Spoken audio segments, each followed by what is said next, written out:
오늘 주신 말씀 사사기 14장 19절에서 15장 8절까지의 말씀을 통해서 수수께끼라는 제목으로 주님 주신 일 함께 나누겠습니다. 한 기독교 방송에서 우리나라 종교에 대한 호감도 조사에 대해서 방송하는 것을 제가 보았습니다. 자, 이제 우리나라 사람들에게 어느 종교가 가장 호감 있냐 이게 조사했다는 거예요. 1위가 어디겠습니까? 기독교면 좋겠지만 불교입니다. 52.9%. 2위가 어딜까요? 천주교 48.5%.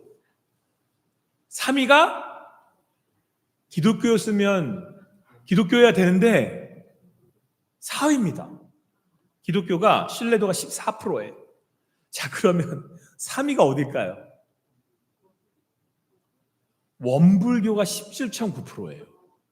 제가 근데 통상 안타깝지만 기독교가 이제 요즘 최근에는 3위로 대들 많이 나와서 3위겠거니 했는데 원불교가 17.9%예요. 근데 제가 이거를 어떤 기독교 종교 교수님이 연구하시는 교수님이 뭐라고 이렇게 막 평가하시다가 마지막에 뭐라고 이렇게 말씀하시냐면 이렇게 이게 넋두리죠. 뭐라고 그러시냐면 가만히 있으면 3위는 하는데 원불교 사실 모르잖아요. 원불교 주변에 뭐 하는 거 보셨어요? 다른 불교나 천주교는 그래도 유명하니까. 근데 원불교는 없단 말이에요. 뭘 하지도 않고 뭘 하는지도 모르는데 가만히 있으면 3위는 가는데 그러면서 뭐라고 그분이 말씀하시냐면 기독교는 뭘 하잖아요. 어느 종교보다도 열심을 낸단 말이에요. 뭐든 열심히 하잖아요. 물론 이 호감도 조사라는 것 자체가 여러분 이걸 절대시하거나 이게 꼭 좋다라고 말할 수 없는 영역이 있습니다. 하지만 귀 기울여야 될 부분이 있는 거죠. 왜냐하면 전도의 어떤 그런 문이나 어떤 사회적인 어떤 우리가 이웃사랑을 해야 된다는 측면에서는 분명히 이 호감도가 우리에게 주는 메시지가 있다는 말이에요. 그러면서 제가 이 얘기를 들으면서 오늘 말씀을 이렇게 보는데 제 마음에 이런 마음이 드는 거예요. 받은 은사가 참 많잖아요, 우리 교회가. 여러분 100년의 이 교회의 역사를 자랑하고 세계의 10대 10개 가장 큰 그 교회의 부흥을 자랑하는 교회가 5개가 우리 한국 교회에 있거든요. 세계에서 미국을 제외한, 미국과 우리의 국력은 비교할 수 없을 정도로 미국이 월등히 앞서는데도 불구하고 전 세계에서 선교사를 2번째로 많이 내보낸 나라가 한국이에요. 이런 능력과 은사를 받은 나라인데 지금 현재의 이런 모습을 볼 때는 뭔가 너무 아쉽고 안타까움이 있지 않습니까? 설 연휴입니다. 이제 우리 가서 가족들을 만나잖아요. 안 믿는 사람들을 만날 거 아니에요. 그럼 그들이 우리를 호감도를 볼 때 원불교보다 못하다는 제가 생각을 하니까 이게 마음이 안타까운 거예요. 목사니까. 그리고 최근에 되어지는 이 사회적인 지금 나타나고 있는 기독교의 어떤 그런 영향력을 여러분 뉴스로 다 보시잖아요. 한번 보세요, 여러분. 제가 그러면서 마음이 너무 안타까운 거예요. 그러면서 제가 삼손이 눈에 들어오는데 삼손만큼 많은 은사와 큰 능력을 가진 사사는 없습니다. 삼손은 따로 구별해서 나시린으로도 세우셨어요.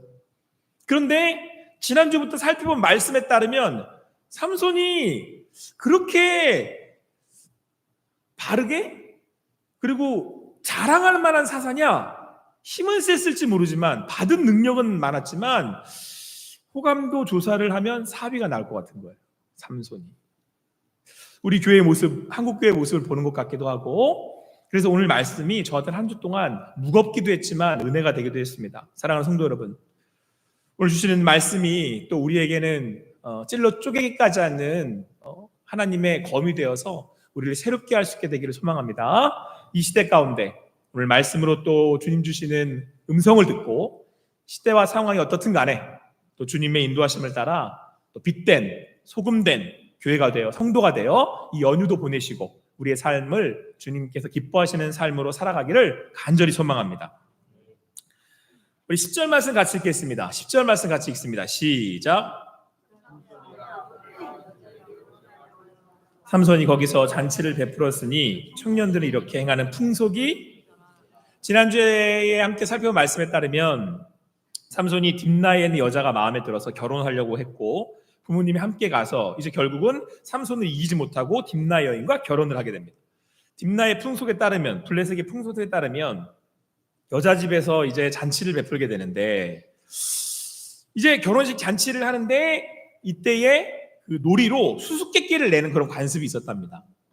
삼손이 거기에 있는 사람들과 이제 그 결혼을 하는 잔치 가운데 사람들에게 수수께끼를 냈어요. 이것도 굉장히 유명한 말씀이죠. 삼손의 수수께끼.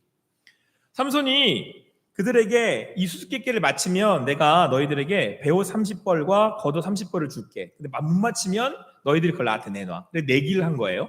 자, 그리고 수수께끼를 냈는데 그게 14절에 이렇게 말씀하고 있습니다. 같이 읽겠습니다. 시작. 삼손이 그들에게 이르되 먹는 자에게서 먹는 것이 나오고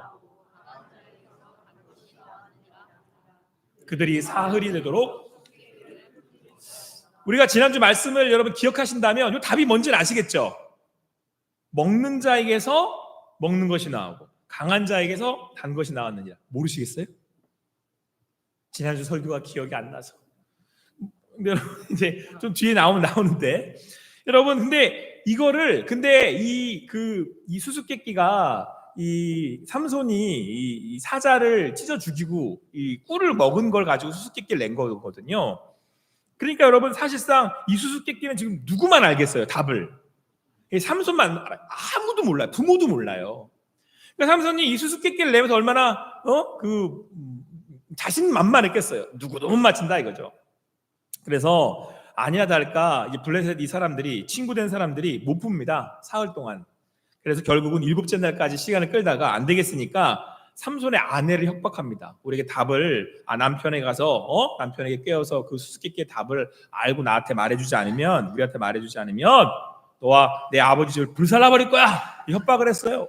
그랬더니 오늘 말씀해 보니까 아내가 삼손 앞에서 울며 이렇게 얘기를 하는 거예요. 당신 나를 미워할 뿐이다. 나를 왜 이렇게 미워하냐? 사랑하지 않는다. 응? 우리 민족의 수수께끼를 말했는데 내가 안 하는데 나한테 말 안 해주면 이러고 말이 되느냐? 당신 나 사랑한 거 맞냐? 이러고 뭘 긁는 거예요? 바가지를 긁는데 신혼 며칠 안 됐는데 바가지를 긁는 거예요. 그러니까 삼손이 결국에는 이제 그 얘기를 듣고 알려줍니다. 그래서 이 여자가 가서 이제 사람들에게 이제 알려주게 된 거죠. 이제 말해주게 된 겁니다. 그래서 이제 사람들이 와서 얘기하기를 이제 삼손에게 이렇게 얘기를 합니다. 삼손에게 이르되 18절 같이 읽겠습니다. 같이 읽습니다. 시작.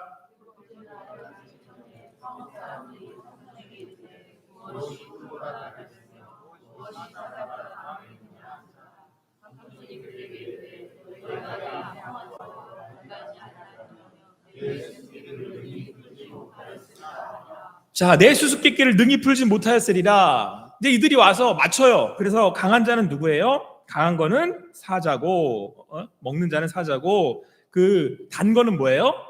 꿀이라는 걸 맞춰요. 그래서 이제 삼손이 이제 알게 된 거죠. 어떻게 알았지? 우리 아내를 협박했구나. 그래가지고 이제 삼손이 이제 부하가 났겠죠. 자, 그래서 이 삼손이 화가 나서 내려가서 아스글로 사람들을 30명을 쳐 죽여버려요. 삼손은 그냥 마음만 먹으면 한 30명은 그냥 그 자리에서 다 이렇게 없앨 수 있어요. 그런 힘을 가졌어요. 그리고는 수수께끼 이제 그 사람들의 것을 노력해 와서 뺏어 와서 수수께끼 푼 자들에게 이제 옷을 나눠주고 이제 화가 나요. 심히 화가 나가지고 이제 아내가 미운 거죠. 그래서 그 아내를 두고 자기 아버지 집으로 돌아와 버립니다. 자, 그런데 이제 뒤에 말이 나오지만 그때 삼손이 이런 식으로 가버렸어요. 이렇게 사람들 막 쳐 죽이고 이제 가버렸으니까 장인이 생각하기를 삼손이 이제 자기 딸을 미워하는구나. 이제 다시는 안 오겠구나 싶어서 이대로 두면 딸이 위험해질 것 같으니까 더 이 딸을 다른 집에 그러니까 삼손의 친구였던 그의 친구한테 줘버린 거예요. 딸을 시집 보내버린 거예요. 다시. 자, 그리고 여러분 삼손이 이제 다시 이제 올라와서 이제 딸을 이제 자기 아내를 이제 찾으러 올라오게 되는데 일단 여기서 여러분 삼손이 어떤 사람으로 보이세요? 삼손은 일단은 여러분 삼손은 성급한 사람이에요. 그러니까 지금 자기가 지금 화가 난다고 해서 그냥 아내가 어떤 상황에 있든 그냥 자기 아버지 집으로 돌아가 버리는.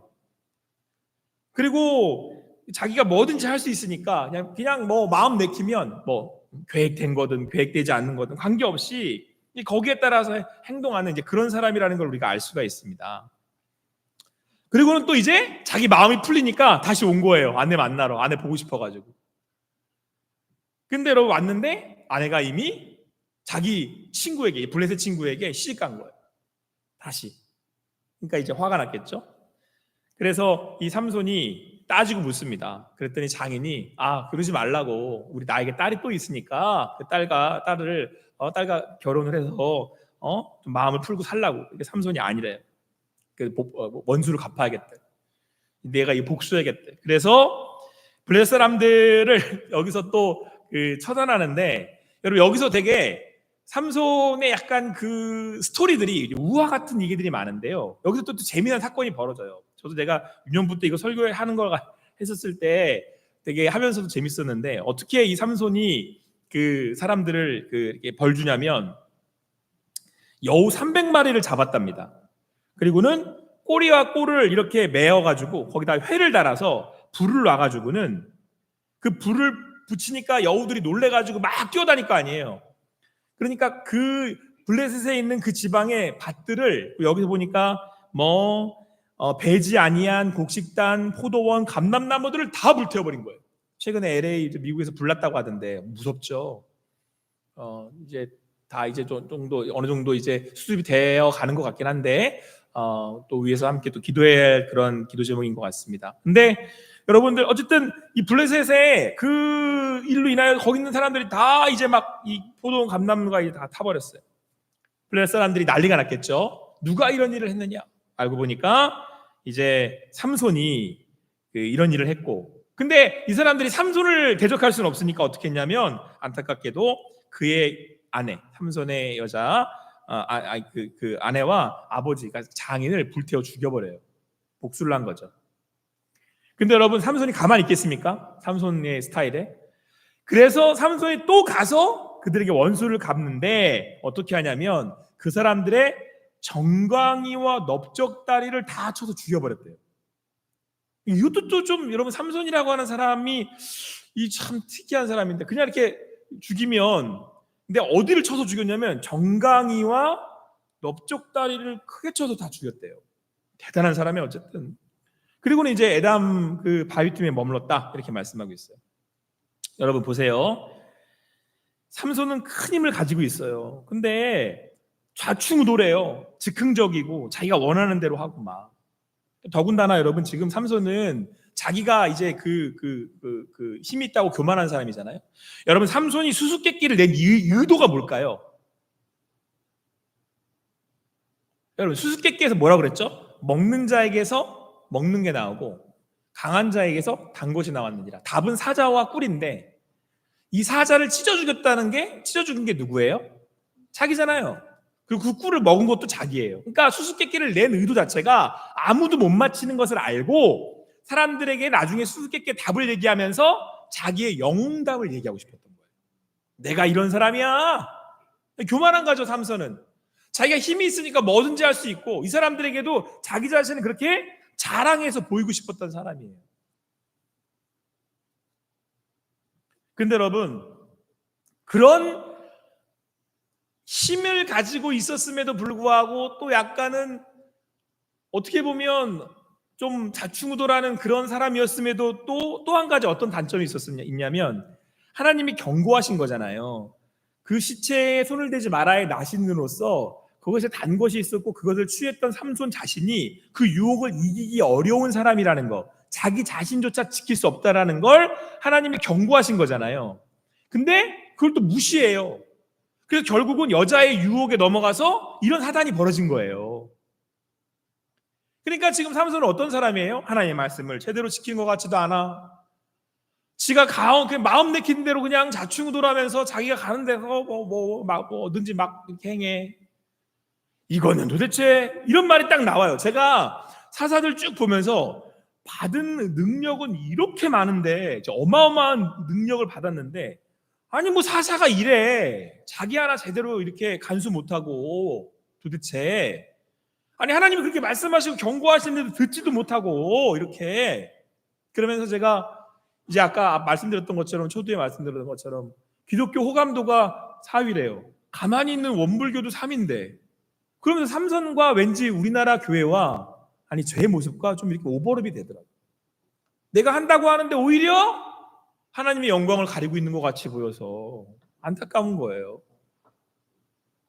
그래서 제가 씁쓸했어요. 일주일 내내 이걸 성도님들한테 말씀을 드리면 현실에 보여지는 교회의 모습이나, 자, 이 말씀을 가지고 자 여러분들이 이제 안 믿는 사람들 만나실 거죠. 이 친척 중에 안 믿는 분들 계실 거 아니에요. 그리고 어쨌든 간에 뭐 누군가 만날 거 아니에요. 뭐 친구를 만나든 누군가를 만나셨을 때, 자 여러분 한번 속으로만 생각해 보세요. 그분들이 여러분들을 향한 호감도가 몇 프로일 것 같아요? 100으로 생각해서 100이 만점이면 그 안 믿는 사람이 저를 만나면, 친척을 만나면 또 오고 가며 그분들이 비기독교인이 나를 만났을 때, 저 유경호라고 하는 사람은 목사인데 내가 저 사람한테 점수를 준다면 몇 점? 7점이요? 뭐 제가 말고 몇 점일 것 같으세요? 여러분의 친구들이 여러분들을 보고 뭐 몇 점을 주실 것 같냐고요. 그리스도인으로서. 그래서 제가 이 말씀 앞에 부끄러운 거예요. 삼손 이거 참 그러기 전에 나의 모습 아닌가, 우리의 모습 아닌가 라는 생각을 했어요. 그래서 제가 이제 이 말씀을 여러분들에게 전할 생각을 하니까 제가 이제 의기소침해지는 거예요. 약간 이제 야단 맞는 말씀이잖아요. 뭐 하는 거야? 약간 이런 것도 되고, 앞으로 잘해 이런 말씀도 되고. 근데 여러분 제가 말씀을 이렇게 읽는데 은혜가 되는 거예요. 물론 깨닫게 하신 것도 은혜지만, 감사하지만 내가 이제 바로 하나님의 사람으로 살아가야지, 빛의 역할을 감당해야지, 그런 그 깨달음도 있었지만, 제가 말씀을 이렇게 보는데, 자 보세요. 삼손이 아스글론이라고 하는 곳에 갔어요. 이건 한 적진 한 목판이에요. 그냥 호련단신으로 들어간 거예요. 이 모든 위협을 무릅쓰고, 물론 그가 여자를 만나려고 간 거지만 그는 사사이기 때문에 사사라는 걸 알아요.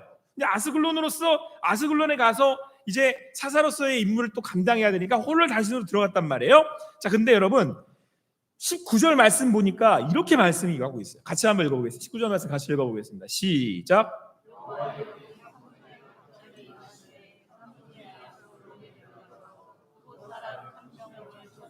자, 여러분 보세요.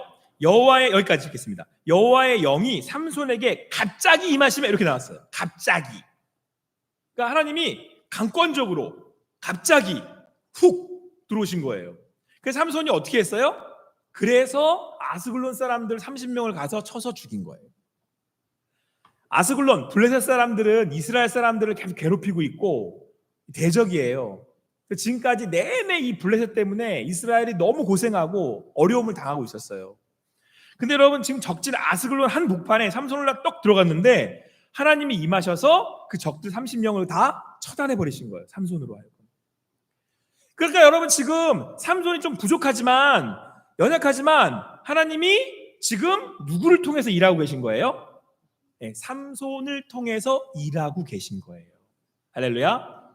여러분을 통해서 호산나 교회를 세우시고, 우리 앞에 나온 오늘 우리 어르신들을 그동안 통해서 이 교회를 세워 오신 거예요. 그런데 여러분 14장 6절 말씀을 보잖아요. 그럼 이게 똑같은 말씀이 또 나와요. 같이 한번 읽어보겠습니다. 14장 6절 말씀, 앞에 있는 말씀, 화면 말씀 보시면 될 것 같아요. 같이 읽겠습니다. 시작. 여호와의 영이 강하게 임하니.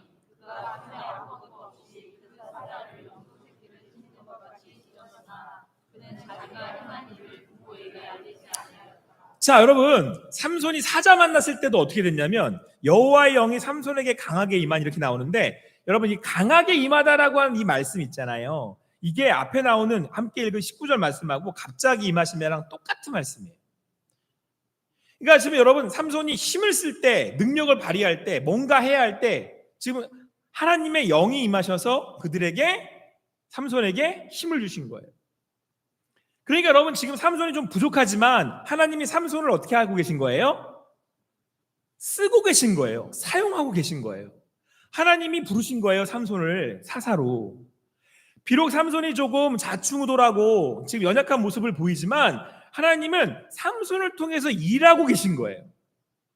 그래서 여러분 오늘 그 여우에 이제 그 꼬리를 묶어가지고 불을 놔서 다 태우고, 또 그들이 그렇게 나왔을 때 삼손이 어떻게 하냐면 그들을 다 쳐서 처단해버려요. 그러니까 사사로서 이 호렬단신으로 그 안에 가서 그 주님의 일을 감당하고 있는 거예요. 그 주님의 일을 아버지 하나님께서 하나님께서 삼손을 통해서 하도록 인도하신 거예요. 여러분, 여기에 하나님의 위로와 또 하나님이 주시는 우리의 소망이 있습니다. 우리가 볼 때는요, 사사가 저러면 되나? 왜 저렇게 연약하고 넘어지고 실수하고, 그리고 왜 하나님이 말씀하시는데도 제대로 가지 못하고 저렇게 왔다 갔다 하고 갈팡질팡해? 자, 그런데 하나님이 그 사사를 통해서 하나님의 일을 하시더라는 거예요. 첫 번째는 하나님께서 일하고 계시기 때문에, 하나님께서 사사 삼손을 통해서 행하고 계시기 때문에 하나님께서 책임지시고 마무리하실 거라는 사실. 할렐루야. 여러분들, 저는 제가 안 믿는 집안에 태어나서 처음에 하나님을 잘 모르고 하나님의 말씀을 가지고 이제 한 가지 깨달아가면서 믿음으로 이제 나아갈 때 제 마음에 늘 이런 마음이 있었어요. 난 안 될 것 같은데, 난 너무 연약한데, 난 실수도 많이 하는데. 그리고 하나님의 일을 또 비전을 또 우리 사명을 감당하다 보면 실수해요. 삼손처럼 좌충우돌하기도 하고 넘어지고 자빠지기도 하고 가지 말아야 될 곳에 가기도 하고 막 그랬어요. 하나님이 원하시는 곳이 아닌 곳에 가기도 했어요. 그런데 그 자리에 뭐가 임했냐면 하나님의 영이 그 자리에 임하시더라니까요. 아스글론에. 그리고는 하나님께서 저를 통해서 일하시는 것을 제가 봤어요. 그럴 때 여러분, 제가 어떤 마음을 가졌냐면, 하나님이 하시는구나. 하나님이 나와 함께하고 계시는구나. 하나님이 앞으로도 하시겠구나. 할렐루야. 그래서 여러분, 제가 여기까지 온 거예요. 예수님 믿는 한 명도 없는 가정에서. 그래서 저는 제가 한 가지 믿는 구석이 있어요. 뭔지 아세요? 저를 부르셨다는 건 정확하게 믿어요. 그 얘기는 지금도 하나님이 성령께서 우리를 인도하고 계신다라고 하는 믿음이고, 그 하나님께서 지금까지 인도하셨기 때문에 앞으로도 인도하실 거라고 하는 믿음이에요. 할렐루야. 여러분, 마가의 다락방에 제자들이 모였는데 죄다 실패자들이었어요. 베드로는 예수님을 3번이나 저주했잖아요. 제자들은 다 도망갔었어요. 서로 보면서도 믿을 수가 없어요. 저 사람이랑 같이 일을 해도 되나 앞으로? 자, 마가의 다락방에 모였는데 서로 의심이 돼. 믿을 만한 사람들이 단 한 명도 없어. 기도하는데 뭐가 임했대요? 그들에게 성령이 임했대요. 사랑하는 성도 여러분, 우리는 몸된 하나님의 교회입니다. 오늘도 이 자리 가운데 성령께서 함께 하셔서 우리의 죄를 태우시고 우리의 연약함을 고치시며 우리를 세우실 하나님이심을 믿습니다. 여기에 우리의 소망이 있는 거예요. 여러분, 제가 어떤 성도를 볼 때, 아니면 제가 청년들이나 이렇게 볼 때 부족한 부분들이 있어요. 참, 이런 마음이 들 때가 있어요. 그런데 하나님은 분명히 말씀하세요. 내가 불렀다. 내가 함께하고 내가 기름 부어서 내가 쓸 거야. 그 얘기는 뭐예요? 하나님이 책임지겠다는 거예요. 사랑하는 성도 여러분, 이번 설 연휴에 믿음을 가지고 가서 만나세요. 담대함으로 나아가서 만나세요. 현재 상황이 어떻든, 보여주는 모습이 어떻든, 주변에 어떤 일들이 있든 하나님이 보내셨고 하나님이 세우셨고 하나님께서 하실 거기에 여러분, 믿음으로 나아가시기 바랍니다. 이걸 신앙이라고 부르고요, 이걸 믿음의 배짱이라고 부릅니다. 저는 그 배짱은 있어요. 근데 여러분, 제가 이 말씀 이렇게 읽다 보니까 큰 깨달음이 있었어요. 그동안은 제가 이 수수께끼가 풀리지 않은 게 하나 있었거든요. 예전에 성경을 연구할 때는. 자, 보세요 여러분. 잘 따라오셔야 됩니다. 여러분들, 수수께끼가 뭐였어요? 먹는 자에게서 먹는 것이 나오고 강한 자에게서 단 게 나온다 그랬잖아요. 자, 그런데 먹는 자의 속에서 먹는 것이 나오는데 그 먹는 자가 사자잖아요. 그렇죠? 그 답은, 이 수수께끼의 답은, 그러니까 블레셋 사람들이 알고 있는 답은 사자와 꿀이에요. 그런데 여러분, 최종적으로 먹는 자는 사자가 아니에요. 최종적으로 먹는 자는 누군지 아십니까? 삼손이에요. 그죠? 삼손이 먹었잖아요. 그러니까 강한 자는 사실 누구예요? 삼손이에요. 삼손도 그걸 의도한 거예요. 내가 진짜 강한 거야. 이렇게. 그런데 여러분, 삼손은 안타깝게도 그 사자의 시체에서 나온 그 단 것을 먹었죠. 그러니까 그 삼손은 또 그 여자의 유혹에 넘어간 거죠. 그러니까 삼손에게서 또한 단 것이 나온 그 유혹에 넘어가 버린 것이 또 맞는 거예요. 이해되셨어요? 잘 따라오셔야 돼요. 자, 그런데 여러분, 진짜 이 수수께끼의 답은 누군지 아십니까? 삼손도 아니에요. 자, 삼손이 사자를 찢어 죽일 때 사실은 삼손이 죽인 것 같지만 누가 임하셨대요? 하나님이 임하셨대요. 진짜 먹는 자, 강한 자는 누구예요? 하나님이에요. 그러니까 여러분, 이 수수께끼의 정답은 하나님이에요. 하나님이 우리를 인도하시고 하나님이 정말 강한 분이에요. 그분이 행하세요. 그분이 일하실 겁니다. 이게 우리의 믿음이에요. 자, 그런데 여러분, 한 가지가 저는 늘 안 풀렸거든요. 그러면 강한 자 먹는 거에서 단 것이 어떻게 나와? 단 게 나와야 되는데, 먹는 게 나와야 되는데 하나님한테 먹는 게 나와? 제가 늘 이런 질문을 가지고 있었거든요.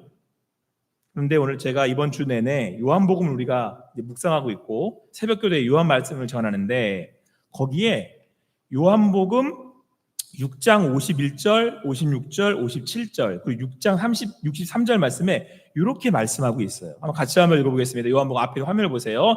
51절 말씀 같이 읽겠습니다. 시작.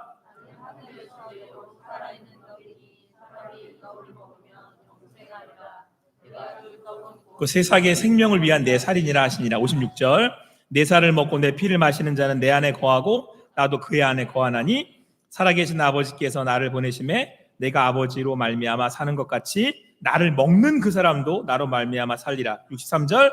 살리는 것은 영이니 육은 무익하니라. 내가 너에게 이른 말은 영이요 생명이니라. 할렐루야. 벌써 여러분 약간 눈치가 채셨습니까? 여러분 보세요.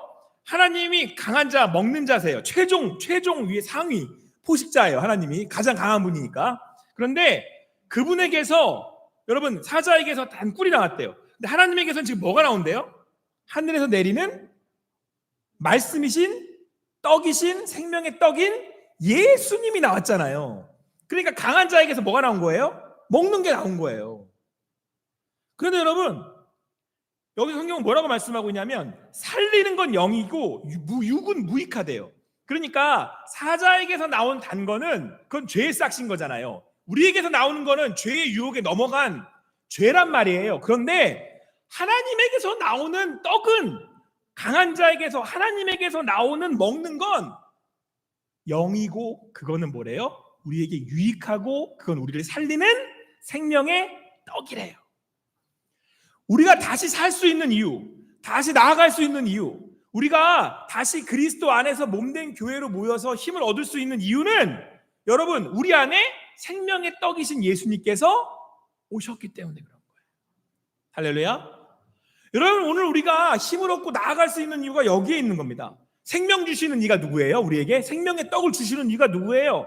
강한 자 하나님이십니다. 우리가 여기에서 여러분 믿음으로 나아갈 수 있습니다. 소망으로 나아갈 수 있습니다. 우리는 생명의 떡을 먹고 영생을 얻은 자들. 그래서 하나님께서 우리에게 오늘도 말씀하시기 때문에 그렇습니다. 내 안에 계신 예수님께서 오늘도 우리를 인도하시기 때문에 그렇습니다. 거기가 아스글론이든 거기가 바벨론, 거기가 지금 블레셋이든 어떤 적들이 우리를 둘러치고 있든 관계없이 말씀이신 예수님께서 우리의 생명의 떡이 되셔서 우리 안에 오셔서 내가 저 안에 저가 내 안에 예수가 우리와 함께 하셔서 오늘도 우리에게 영생을 주시고 생명을 주시고 우리를 말씀으로 인도하고 계시기 때문에 그렇습니다. 오늘도 이 믿음 붙들고 나아가시는 여러분과 제가 되기를 간절히 소망합니다. 믿음으로 나아가세요. 안 믿는 사람을 만나든 어느 곳으로 나아가든 내 상황이 지금 풀리는 것 같지 않아요. 내 연약함 때문에 이게 될래나 내가 이 모양인데 아니요. 여러분들이 하나님 예수 그리스도의 생명의 떡을 먹어 강한 자로부터 온 그 생명의 떡을 먹어 그분의 부르심을 받아 우리는 그곳으로 나아갈 수 있습니다. 우리는 그래서 온전할 수 있습니다. 그래서 우리는 하늘로부터 오는 영의 양식을 받아 공급받고 다시금 나아갈 수 있습니다. 아무쪼록 오늘 주시는 말씀을 마음에 품고 주님 은혜 안에서 믿음으로 나아가실 수 있는 여러분과 제가 되기를 간절히 소망합니다. 세상에서 들려오는 얘기가 어떻든, 내가 있는 상황이 어떻든 나를 부르시는 분이 하나님이시기에, 오늘도 나에게 말씀하시고 생명의 떡을 주시는 분이 하나님이시기에 그 안에서 주님 주시는 믿음으로 나아가는 여러분과 제가 되기를 간절히 소망합니다. 기도하시겠습니다. 사랑의 하나님, 감사합니다. 오늘도 주님 안에서 주님을 믿음으로 바라며 나아갑니다.